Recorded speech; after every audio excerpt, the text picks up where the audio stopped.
Assalamualaikum warahmatullahi wabarakatuh. Selamat sore para pemirsa yang ada di rumah, JTV dimanapun Anda berada.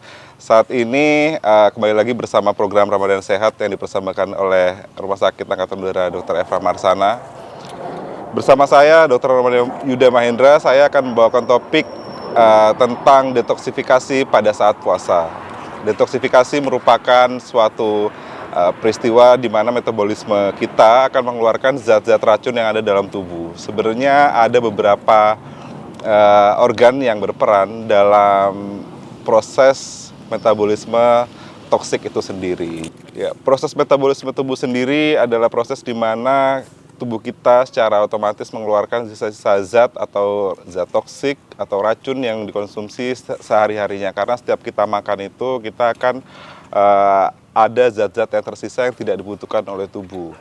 Kita memiliki zat-zat yang dikeluarkan secara otomatis dalam tubuh. Ada organ-organ tertentu, yaitu ada ginjal, ada paru-paru, ada usus, kemudian ada hati, kemudian ada limf. Ini tujuannya adalah secara otomatis akan mengeluarkan zat-zat tubuh reguler setiap harinya. Tapi saat berpuasa nanti saya akan tunjukkan beberapa waktu-waktu yang akan tubuh itu mengeluarkan zat racun dalam efektif saat puasa. Kita memiliki waktu selama 13 jam.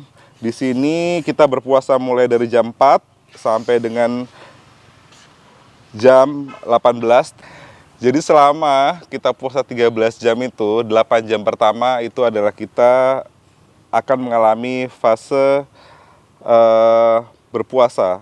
Jadi dari jam 4 sampai jam 12 ini akan memakan energi yang kita makan. Setelah energi habis, dari jam 12 sampai jam 18, itu baru kita gunakan zat-zat yang ada di dalam lemak ataupun dalam hati yang lama kita simpan. Oleh karena itu, kita ada perbedaan metabolisme dalam tubuh kalau berpuasa atau tidak puasa. Kalau kita berpuasa atau tidak puasa, itu berbeda. Kalau saat berpuasa itu, seperti yang tadi kita bahas, dari jam 4 sampai jam 12 ini energi yang kita makan dari sahur itu jam 12 itu akan habis. Jadi kita akan mengalami puasa dengan menggunakan lemak yang ada dalam tubuh untuk sumber energinya. Jadi ketika kita dalam puasa full, kita akan menggunakan energi dari lemak dan protein. Nah, kalau kita tidak puasa, kita akan menggunakan dari asupan makanan yang setiap hari itu dari glukosa dalam tubuh.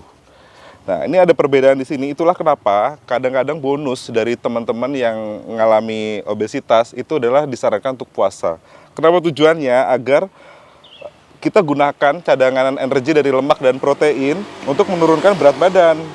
Di sini akan mengalami namanya gulanya akan rendah dalam darah untuk teman-teman yang ada gangguan di diabetes, terus orang yang kolesterolnya tinggi terus dia akan menurun juga kolesterolnya gitu ya. Orang yang hipertensi karena dia berpuasa dia akan turun juga tekanan darahnya. Itulah kenapa salah satu manfaatnya dari berpuasa adalah memperbaiki organ-organ yang setiap hari kita sangat lelah, kita makan makanan gorengan, santan yang jorok-jorok gitu istilahnya, itu akan dibuang saat berpuasa. Karena kita akan mengistirahatkan yang namanya usus, hati, dan ginjal.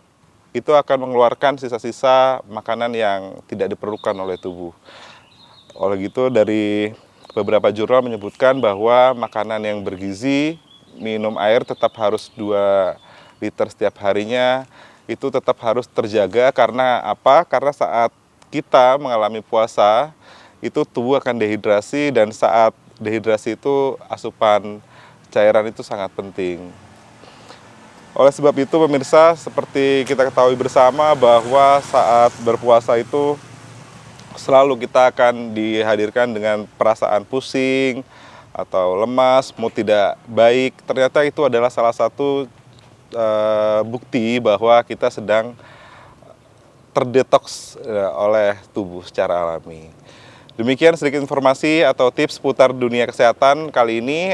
Semoga pemirsa di rumah dapat mengambil hikmah dan manfaatnya. Terima kasih, salam sehat untuk kita semua. Wassalamualaikum warahmatullahi wabarakatuh.